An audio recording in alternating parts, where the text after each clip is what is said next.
Hello everyone! I thought that today we would take a look at the Space Wolves with their newest release upcoming. It seemed like a great time to take a look at what's changed, what's upcoming, what's different, and take a look at all of that through the lens of a hobbyist and someone who paints but doesn't really get to play very often.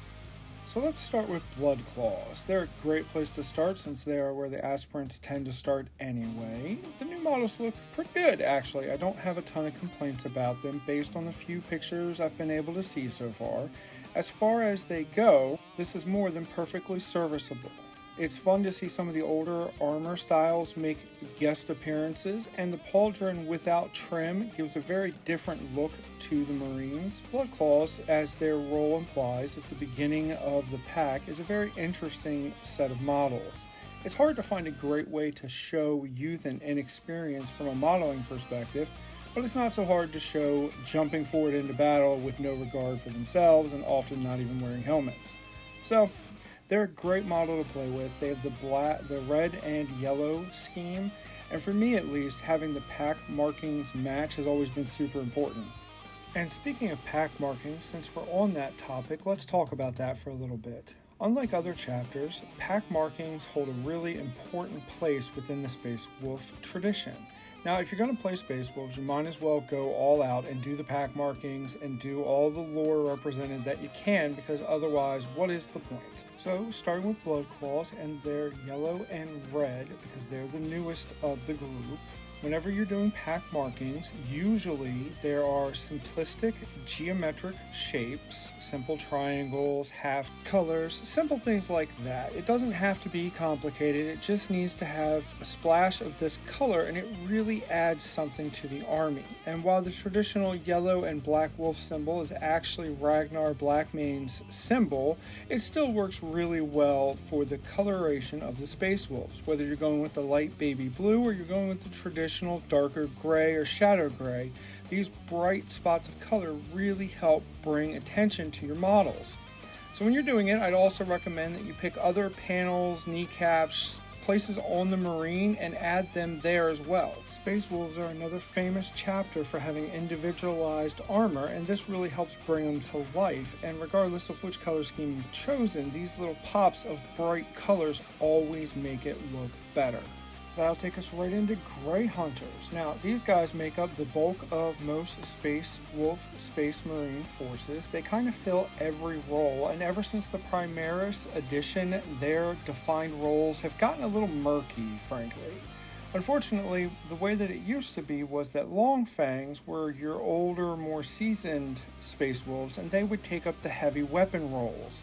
But with the way that Primaris is, both in the fact that all of them are essentially the same age or similar, and the fact that they don't have traditional Long Fang style squads, we've kind of had to work out where these packs line up ourselves. While they've kind of answered this, I think it's a piss poor answer. So if you're asking me, I think that most of your basic assault troops that aren't specifically Blood Claws should all be Grey Hunters, and most of your non-heavy weapons should all be your Long Fangs. I would argue that Infernus Marines should be Long Fangs, or maybe even Blood Claws, as Flamer seems like a very Blood Claw kind of weapon. But your heavy weapon teams that are in the Gravis armor could all be your Long Fangs. At least that's my plan once I realized I can't use my heavy missile launcher that I made with a Long Fang to test the color scheme. Because the Grey Hunters represent a little bit of everything, you can put them in everything, and they all represent seasoned, trained Marines, so it's easy to have them fill whatever role it happens to be that you need at that particular moment. They're a great color scheme, with the black and red being very striking, especially opposed to the yellow, and to be honest, they're an easy squad to work with a lot of options. So Wolfguard. Now, Wolfguard are fun because Wolfguard fill almost every role Space Wolves have that isn't covered by anything else specifically. They are yellow and black, making them very striking as far as their paint schemes go, but they fill the role of sergeants, leaders, elite guard, terminators, and really even lords and battle heroes. Sometimes you'll see them filling these roles in one fashion or another. The new head takers appear to be the Space Wolf take on Blade Guard, which is fitting, I think. And of course, we have the new Terminators, which all carry the yellow and black, as Terminator honors are restricted mostly to veterans. They provide a great opportunity to have custom war gear, custom made everything, and to really spice up your army. With the yellow and black being such a striking color, any set of their armor panels that you change to add this to will instantly make your miniature pop. You can also have them listed as leaders, usually taking on a black and silver instead of yellow. And so we're on to Long Fangs. Now, this one's a bit tricky just because Long Fangs don't have great clear roles inside of the current Primaris era, mostly because, as I mentioned, Long Fangs tend to be older, more experienced, further along the Canis track Marines. And we don't really have that with Primaris at the moment. So for me, moving forward, what I will likely do is all of my Gravis heavy weapons will all be my Long Fangs, and I will likely have anyone that can be seen in a vehicle also be a Long Fang. I may make some exceptions to do things like Hellblasters, which I don't think are in Gravis armor, or specialty heavy weapons like that as Long Fangs as well. The striking white and black color scheme for them really helps them stand out, even in this new era, and I cannot recommend enough that where you can find a reason to use it that makes sense to use it. Also, Long Fangs tend not to wear helmets. It's not a rule, but it is a thing. Now we are on to the Scout Company. While I am aware that Phobos Marines and Scouts and the Sons of Mordecai are not the same, as far as I am concerned, they are all exactly the same. I cannot imagine a scenario where I would field a Scout unit with the Scout sculpts and not just use the Phobos sculpts instead. It just seems silly to me. This is your stealth, high-end, elite, super specialized Long Fangs who decided not to become heavy weapon specialists, essentially. They've always been a very unique unit for Space Wolves. They're usually very few in number because they're old and well trained, but they're a lot of fun and you can do a lot with them from a hobbyist perspective.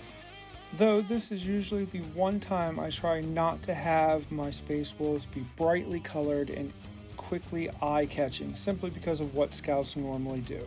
So, with all that said, let's take a look at the new leader models and characters that have been announced so far. So, let's start with the old man himself, Logan Grimnar, who is a hero who has been told many, many fantastic stories throughout the time that Games Workshop has been working on this character.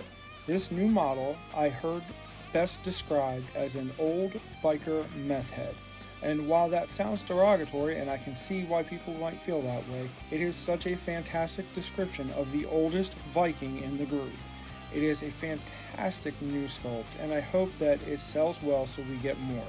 We have Arjak, who is arguably one of my favorite characters just because of the Thorness of him, and I am so happy to see this sculpt. I never got a chance to get the old Arjak sculpt, and this one in the new size, it clicks all the buttons for me and makes me incredibly happy.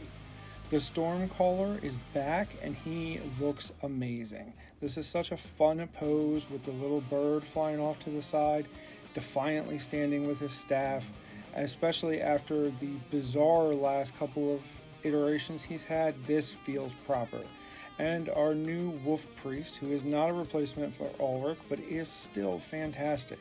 Wolf Priest being one of the very few units that have a deviation in color scheme standard, being both an apothecary and a chaplain, this just screams cool.